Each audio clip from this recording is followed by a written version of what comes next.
क्या नीतीश कुमार की तरह एकनाथ शिंदे भी बीजेपी का दामन छोड़ देंगे? क्या नीतीश कुमार की तरह एकनाथ शिंदे भी बीजेपी से खुद को अलग कर लेंगे? नमस्कार, मैं हूं राहुल शर्मा। आप देख रहे हैं SP9 न्यूज़। स्वागत है आप सभी का आज के इस प्रोग्राम में। इस प्रोग्राम की शुरुआत हम कर रहे हैं महाराष्ट्र से। महाराष्ट्र का माहौल और ज़्यादा गर्म हो गया जब शिंदे गुट के विधायक की एक चिट्ठी वायरल होने लगी। इस चिट्ठी में वो सीधे तौर पर उद्धव ठाकरे का समर्थन कर रहे थे, उद्धव ठाकरे का सपोर्ट कर रहे थे, उद्धव ठाकरे की समर्थन में अपनी बात कर रहे थे। जी हाँ, दरअसल सीधे तौर पर हम अपने दर्शकों को बता दें कि शिंदे गुट के विधायक इस वक्त नाराज़ चल रहे हैं बीजेपी से, क्योंकि पहले तो बहुत अच्छी मीठी मीठी बातें बीजेपी ने कर ली थी और बीजेपी के तमाम बड़े नेताओं ने शिंदे को और शिंदे गुट के विधायकों को अपने साथ मिला लिया। लेकिन अब जब मंत्रिमंडल विस्तार की बारी आ रही है, जब मंत्रिमंडल विस्तार में विधायकों को जगह देने की बात हो रही है, तब विधायक जो है वो आंखें चुराने का काम कर रही है। यानी कि अपने जो बीजेपी के विधायक हैं उन्हें ज़्यादा जगह दे रही है, शिंदे गुट के विधायकों को कम जगह दी जा रही है। और सीधे तौर पर देखा जा रहा है कि जिस तरह का खेल महाराष्ट्र में हो रहा है, ऐसे में ये सरकार जो शिंदे सरकार है ये जल्द ही गिर जाएगी। और सरकार गिरने से पहले एकनाथ शिंदे किस तरह से एक बड़ी रणनीति बना रहे हैं। दरअसल एकनाथ शिंदे अभी इस बात को समझ नहीं रहे हैं कि बीजेपी ने जिस तरह से नीतीश कुमार के साथ धोखा करने का काम किया है, वही वो शिंदे के साथ कर रहे हैं। जी हाँ, बिहार के समय हमने देखा, बिहार विधानसभा चुनाव के वक्त देखने को मिला था कि किस तरह से बीजेपी बड़े भाई की भूमिका में थी और बीजेपी के विधायकों का संख्या बल सबसे ज़्यादा था।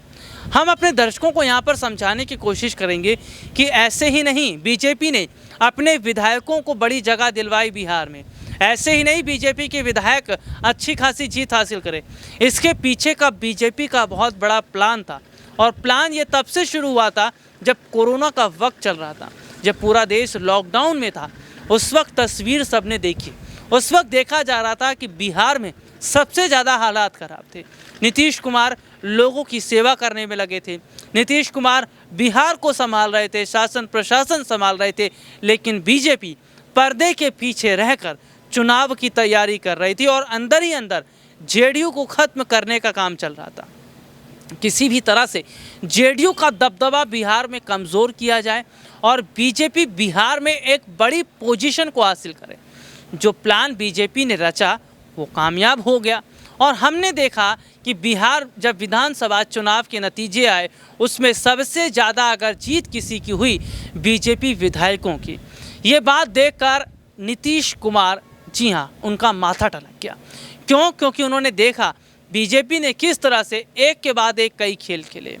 सबसे पहले तो चिराग पासवान को अलग करवा दिया, उसके बाद देखने को ये मिला कि बीजेपी विधायकों को बहुत खास सीटों पर उन्होंने खड़ा किया और यहाँ पर चिराग पासवान के उतरने से सबसे ज़्यादा नुकसान अगर किसी को हुआ तो जेडीयू के विधायकों को हुआ। नीतीश कुमार जब तक खेल बीजेपी का समझ पाते बहुत देर हो चुकी थी, क्योंकि तब नतीजे आ ही चुके थे और जेडीयू ने ये बात मान ली कि ये बीजेपी ने अच्छा नहीं किया। हालांकि नीतीश कुमार उस वक्त मौन थे, नीतीश कुमार उस वक्त शांत थे, लेकिन सीधे तौर पर देखने को मिला कि किस तरह से बहुत बड़े हद तक जो मुश्किलें थी वो नीतीश कुमार के लिए बढ़ती चली जा रही थी। क्योंकि ये रहा है इतिहास कि बीजेपी ने जिस पार्टी के साथ काम किया है उस पार्टी को पूरी तरह ही ख़त्म करने का काम किया है, या वो पार्टी बीजेपी की चालाकी को समझकर खुद ब खुद बीजेपी से अलग हो गई है। जैसे पंजाब में देखने को मिला कि अकाली दल ने बीजेपी से किनारा कर लिया, क्योंकि जब किसान आंदोलन हुआ था उस वक्त किसान बीजेपी के खिलाफ खड़े थे।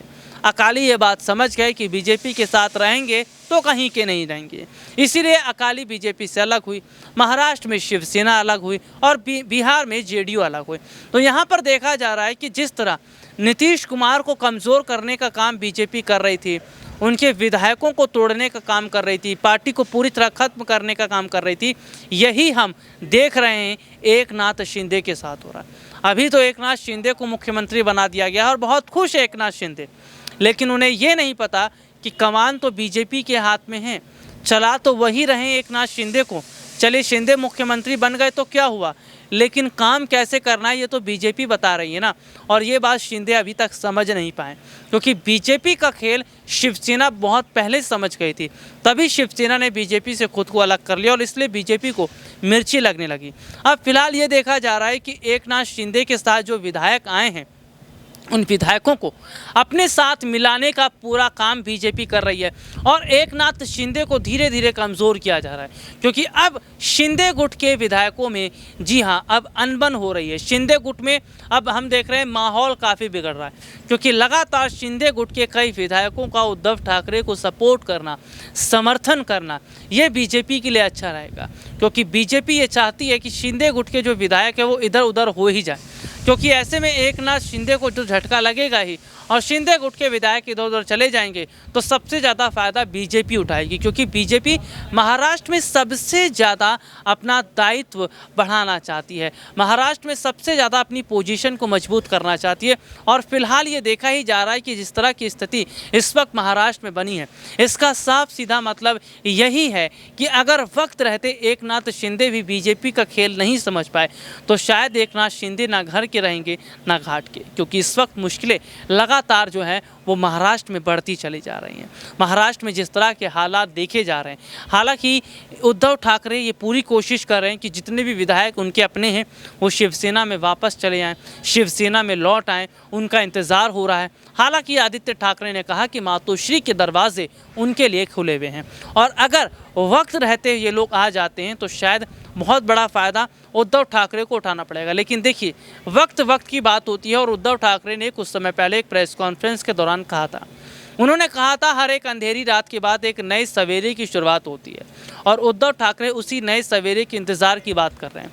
हालांकि उद्धव ठाकरे ने उस वक्त ये कहा था कि बीजेपी जितनी चोट दे रही है, चलिए ठीक है, सत्ता में है, पावर में है, देना है दे लीजिए, जितना इस्तेमाल करना है कर लीजिए, लेकिन इस बात को ज़रूर ध्यान रखेंगे कि जितनी चोट वो दे रहे हैं उससे ज़्यादा सहन करने की क्षमता बीजेपी में होनी चाहिए, क्योंकि उद्धव ठाकरे ने कह दिया था कि वक्त की बात होती है और वक्त जब हमारा आएगा तो बीजेपी समझ ले कि क्या होगा, क्योंकि बीजेपी ने इस वक्त विपक्षी पार्टियों के नाक में दम मचा रखा है।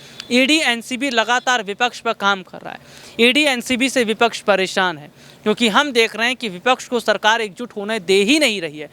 बीजेपी ये बात जानती है कि विपक्ष एकजुट होगा तो मुश्किलें उनके लिए होगी, इसीलिए विपक्ष को तोड़ा जाए। जैसे बंगाल में देखने को मिला, ईडी एनसीबी बिठाया गया।